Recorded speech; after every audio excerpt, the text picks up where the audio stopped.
ஸ்ரீகாஞ்சி மகாபெரியவரின் அனுக்கிரகக் கதைகள் காலை 4 மணி பிரசாதம் சுமார் 1964 சென்னையில் ஸ்ரீமடம் கேம்ப் பேட்டை பேட்டையாக பூஜையுடன் சென்று தங்கி ஆசி வழங்கி வந்தார்கள். எனது தகப்பனார் கோபாலபுரத்தில் தனது வீட்டிலேயே ஏற்பாடு செய்வதாக கூறி அனுமதியும் பெற்றார்கள். வீட்டைச் சுற்றி பந்தல் போட்டு மேடை கட்டி குடும்பத்தினர் பக்கத்து வீட்டில் தங்கவும் ஏற்பாடு ஆயிற்று. ஆனால் சுமார் 1 மாத காலமாக தடை ஏற்பட்டு வந்தது. காரணம் தெரியவில்லை. ஸ்ரீ புது பெரியவர்கள் தகப்பனாரை கூப்பிட்டு அவசியம் கோபாலபுரம் கேம்ப் உண்டு, கவலை வேண்டாம், ஏற்பாடு செய் என்று தைரியம் கூறினார்கள். அவ்வாறே பூஜையுடன் 4 நாட்கள் தங்கி விமர்சையாக நடைபெற்றது. பகல் பூராவும் ஸ்ரீநாராயண சுவாமி ஐயர் கிரகத்திலும் இரவில் எதிர்கிரகத்தில் உள்ள நீலகண்ட ஐயர் கிரகத்தில் மேனாவில் விசிராந்தி செய்தார்கள். ஒருவேளை பூஜையும் எதிர்கிரகத்தில் செய்யப்பட்டது.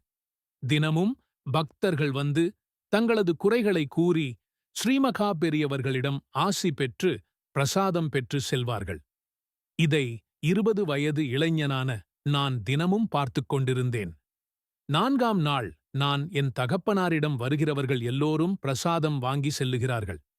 எங்களுக்கும் நேரிடையாக ஸ்ரீமகா பெரியவரிடம் பிரசாதம் வாங்கித்தாருங்கள் என்றேன். என்ன காரணத்தினாலோ அவர் அதற்கு உடன்படவில்லை. மறுநாள் விடியற்காலை கேம்ப் வேறிடத்திற்கு செல்ல ஏற்பாடு ஆகியிருந்தது. 4ஆம் நாள் மாலை வரை பிரசாதம் கிடைக்கவில்லை. எனக்கும் என் தகப்பனாருக்கும் நடந்த விவாதம், சம்பாஷணை வேறு யாருக்கும் தெரியாது. பிரசாதம் கிடைக்காததால் நான் கோபித்துக் கொண்டு அன்று இரவு சாப்பிடாமலும் சாமான்கள் அடைத்து வைத்திருந்த ரூமில் படுத்துக் கொண்டு விட்டேன். இரவு சுமார் 10 மணிக்கு என் தகப்பானர் பாயசமாவது எடுத்துக்கொள் என்று கூறினார். அதற்கு நான் செவிசாய்க்கவில்லை. அந்நிலையிலே உறங்கிவிட்டேன். நிற்க 5ஆம் நாள் காலை சுமார் 4 மணிக்கு விஸ்வரூப தரிசனமாக பெரியவா எதிர் வீட்டிலிருந்து கிளம்பத் தயாராக இருந்தார்கள். கூட இருந்தவர்கள் பெரியவா எத்திசையில் செல்ல வேண்டும் என்று கூறிக்கொண்டிருந்தார்கள். நான் மாடியில் உறங்கிக் கொண்டிருந்தேன்.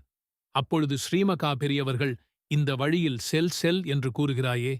நான் 4 நாட்கள் நாராயணன் வீட்டில் தங்கியிருந்தேன். ஒரு அக்ஷதை பிரசாதமாவது கொடுக்க வேண்டாமா என்று கூறி தனக்கே உரிய பாணியுடன் விறு என்று வந்து எங்கள் கிரகத்தில் ஹாலில் வந்து உட்கார்ந்து கொண்டு, நாராயணா, உன் குடும்பத்தில் எல்லோரையும் வரச் சொல் என்றார்கள். இவை யாவும் என் தகப்பனார் பின் என்னிடம் கூறியது.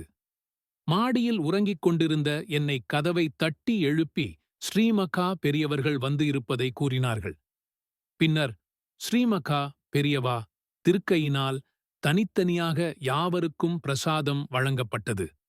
என்ன கருணை, என்ன கருணை! என் தகப்பனார் ஒரு தட்டில் புனித கங்கை நீரை விட்டு பெரியவர்கள் பாதம் வைக்க பிரார்த்தித்தார்கள். ஸ்ரீமகா பெரியவர்கள் மந்தகாசத்துடன் ஸ்நானமாகவில்லை என்று கூறி தான் புரோக்ஷித்துக் கொண்டு யாவரையும் அதை ஸ்வீகரிக்கச் சொல்லி இனிதே சென்றார்கள். ஹர ஹர சங்கரா, ஜய ஜய சங்கரா.